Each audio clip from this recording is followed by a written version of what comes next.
première. Haut, c'est une association qui travaille à la préservation de l'environnement sur la commune de Touhaut.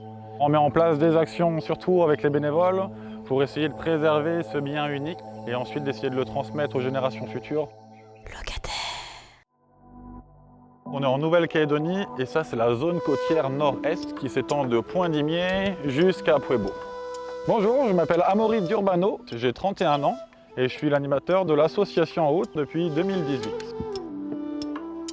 Moi je suis vraiment passionné d'environnement depuis ma tendre enfance, je suis tombé amoureux du lagon calédonien et du pays en général et de ses habitants. Et donc maintenant, depuis 2018, je me suis installé à Touhaut et je compte y rester encore un bon moment.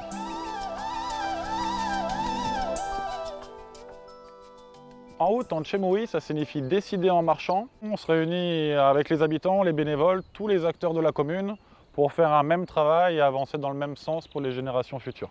Avec l'association Haut, on fait vraiment tout un panel d'actions. Dans toutes ces actions, elles se trouvent dans le plan de gestion environnementale de Touhaut qui a été monté avec tous les ensembles des acteurs de la commune. La tribu de Koé se trouve en plein dans la passe de Touhaut et du coup les déchets arrivent avec les courants marins et vu qu'il n'y a pas la barrière, on a beaucoup de déchets plastiques, même d'autres pays qui viennent s'échouer sur les plages. On va réaliser des actions en mer, suivre l'état de santé des récifs, des actions sur les îlots en lien avec les populations d'oiseaux marins, on va dératiser les îlots, restaurer la mangrove, suivre les populations de tortues qui viennent pondre sur nos plages et puis intervenir auprès des établissements scolaires. Aujourd'hui, on accueille l'école de Faja. C'est une école qui est basée à Kouawa avec laquelle l'association En Route travaille depuis plusieurs années. On a monté avec eux plusieurs projets environnementaux. Donc aujourd'hui, c'est une mise en poche de propagules de palétuviers. Ça consiste en fait à créer une pépinière avec des jeunes palétuviers, les laisser grandir et quand ils seront assez grands, on pourra aller les planter sur des zones dégradées. Bonjour les enfants! Vous avez passé une bonne soirée hier? Oui. Je vais vous expliquer, mais en gros, on va créer une pépinière pour Henri qui circule avec son tricot bleu là. Bientôt, le long du sentier dans la mangrove, là, on aura une pépinière de palétuviers qui pourra servir aussi à continuer les plantations. Vous voyez devant vous là, ça c'est les propagules. C'est un peu les fruits des palétuviers. C'est tout ce qu'il y a dans les seaux là. Depuis quelques jours, avec les membres de l'association En Route, là, on se promène sur les plages de Touhaut et on va ramasser ces propagules là. Une fois qu'on les a ramassées, on récupère avec les habitants de Touhaut les bouteilles en plastique, pliées avec un mélange de terre et de sable. On va remplir les bouteilles jusqu'à ras-bord.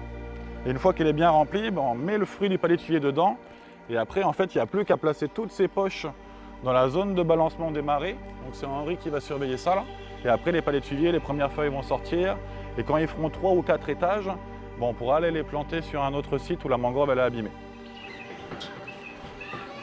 Donc il faut savoir que l'association En Route est basée à Touhaut. C'est suite au classement UNESCO de la zone, mais les associations comme nous, il y a la même du côté de Yengen, la même du côté de Pointe-d'Imier. Et on essaie de travailler tous ensemble pour préserver tout ce bien en série.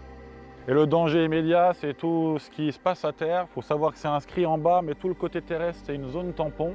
Et donc les principaux impacts qu'il y a, c'est le feu, les cerfs, les cochons, toute cette terre qui va ruisseler par les rivières et finir sur nos récifs et sur nos herbiers et qui pourrait arriver jusqu'à les tuer. Du coup, c'est pour ça qu'on va planter de la mangrove pour ce rôle de filtration de la terre, mais la mangrove, elle a tellement de rôles. Ça participe aussi à réduire l'impact de l'érosion côtière, mais aussi ça rapporte de la nourriture pour la population. C'est un vrai garde-manger, mais ça sert aussi de nurserie pour les animaux marins. Enfin, c'est très complet le rôle de la mangrove. On sait très bien que dans 50 ans, 100 ans, la mer sera en train de taper la montagne. Tous ces gens qui habitent là et qui font la pêche devant, peut-être qu'ils pourront continuer à faire la pêche, mais ils s'habiteront sans doute plus dans les hauteurs. Et sachant que c'est des clans de la mer, du coup, ça va remettre en cause tout leur fonctionnement, leur façon de se nourrir, de pêcher, de partager, d'échanger.